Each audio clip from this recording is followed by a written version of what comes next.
Bueno, felizmente las cosas están cambiando en lo que toca a los niños y a los jóvenes que están en colegios. Hace varios años que tenemos el plan lector y eso hace que las chicas y chicos de colegios ahora estén leyendo bastante.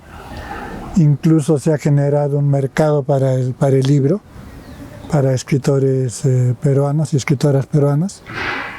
Y es un mercado muy, muy dinámico, con muchas editoriales, tanto consolidadas como independientes, que tratan de ofrecer lectura apropiada para los niños de colegios. En cuanto al público general, es un problema de larga data. Tenemos poco hábito de lectura en Perú. Tenemos un mercado de libro muy débil. Tenemos muy pocas editoriales y menos librerías. Pero creo que también paulatinamente las cosas van mejorando y podemos ser un poco más optimistas. Y tal vez la pandemia, el que estemos encerrados en casa tanto tiempo, está contribuyendo también a que la gente lea un poco más.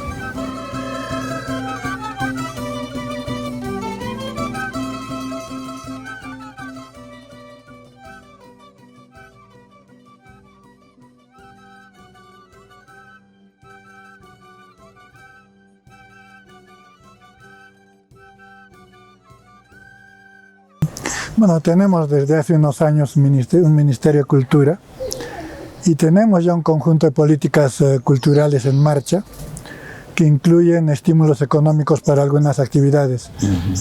La de más larga data es la cinematográfica.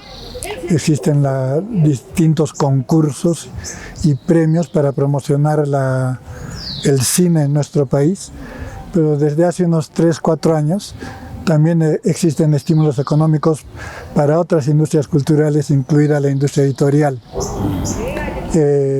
Sería bueno que en esta coyuntura electoral los partidos, los candidatos, incluyan en sus planes de gobierno un desarrollo de estas políticas culturales. Lamentablemente son muy pocos los partidos que han hecho eso, se pueden contar con los dedos de una mano. Son sobre todo partidos de izquierda que han tomado en serio el tema cultural, pero la mayoría de partidos y de candidatos simplemente ignoran totalmente el tema de cultura y promoción de la cultura.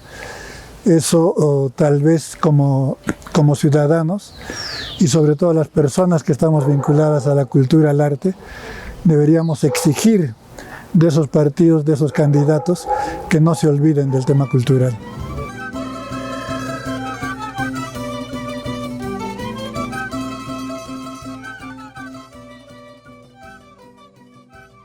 Sí, hay de todo, ¿no? La mayoría o no tiene ningún tipo de política cultural o algunos incluso proponen retroceder, fusionar cultura con turismo, cultura con educación y obviamente nada de eso contribuye a que tengamos políticas culturales más desarrolladas en nuestro país.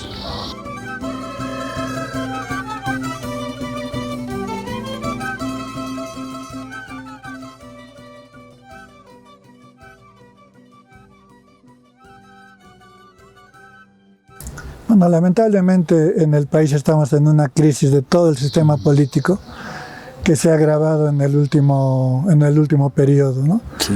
Fue lamentable desde el momento en que Fuerza Popular con Keiko Fujimori no quisieron reconocer la victoria electoral de Pedro Pablo Kuczynski y utilizaron el Parlamento para confrontar permanentemente al Ejecutivo.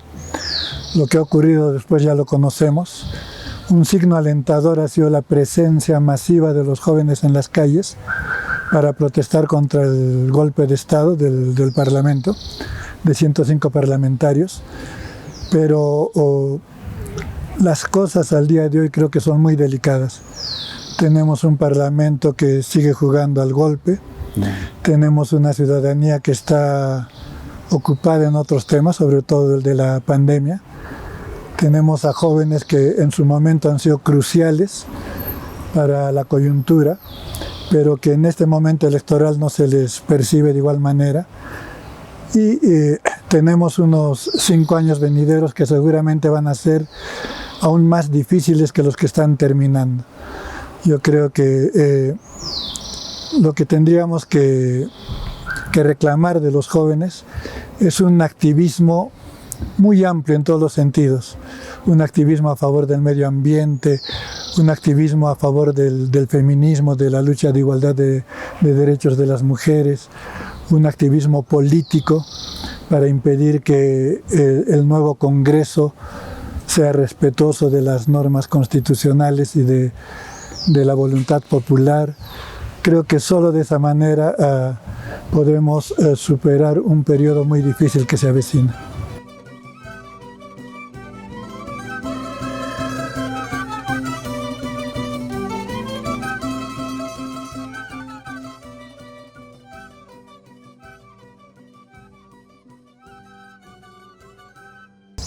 No creo que se pueda establecer una relación directa, ¿no?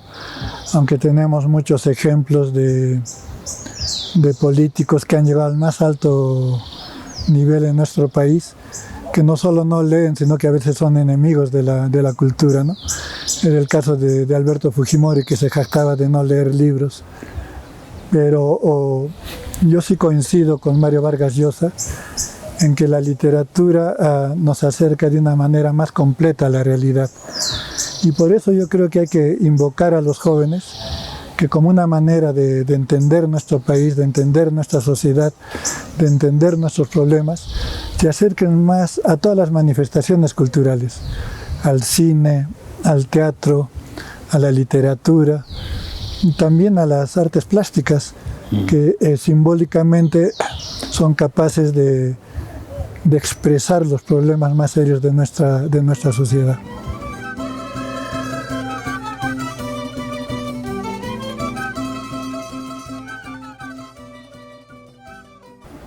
Estoy publicando ya hace bastante tiempo para niños. Acabo de publicar 2, uno para niños de 10 a 12 años, que se llama Los dioses moches y la rebelión de los objetos. Y el segundo es una novela juvenil para chicas, chicos de 15, 16, 17 años, que se llama Las batallas de Parwa. Mi interés por la literatura infantil y juvenil proviene justamente de que es un mercado más desarrollado en los últimos años, te permite llegar a un público lector mucho más amplio. Cuando publicas para niños y para jóvenes, estás hablando de ediciones sucesivas que van entre 5.000 a 10.000 ejemplares a lo largo de 3, 4 años, lo cual no ocurre con la literatura dirigida a público adulto, que se suele publicar un solo tiraje de entre 1.000 y 1.500 ejemplares y que además rara vez se agota, ¿no? Entonces, tener la posibilidad de dialogar con el lector, tener la posibilidad de encontrarse con los jóvenes lectores, con los lectores niños, creo que es algo que enriquece mucho el trabajo de escritor. De ahí mi interés por este tipo de literatura.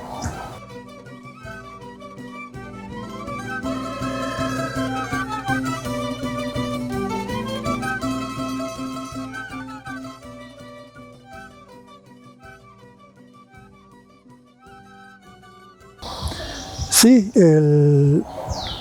de hecho uno de mis títulos favoritos se considera que es un libro para, yo no diría para niños, pero sí para adolescentes y jóvenes, El Principito de Saint-Exupéry. Desde que lo leí por primera vez a los 14, 15 años, nunca he dejado de leerlo ni de admirarlo. Y entre los escritores peruanos, uno de mis favoritos, además de José María Arguedas, es Abraham Adelomar, cuyos cuentos son para, como tú dices, para niños y para adultos, ¿no? Son cuentos que funcionan muy bien para niños de 12, 13, 14 años, pero que también funcionan de manera excelente para público adulto. Entonces, sí me gusta leer este tipo de literatura, ¿no?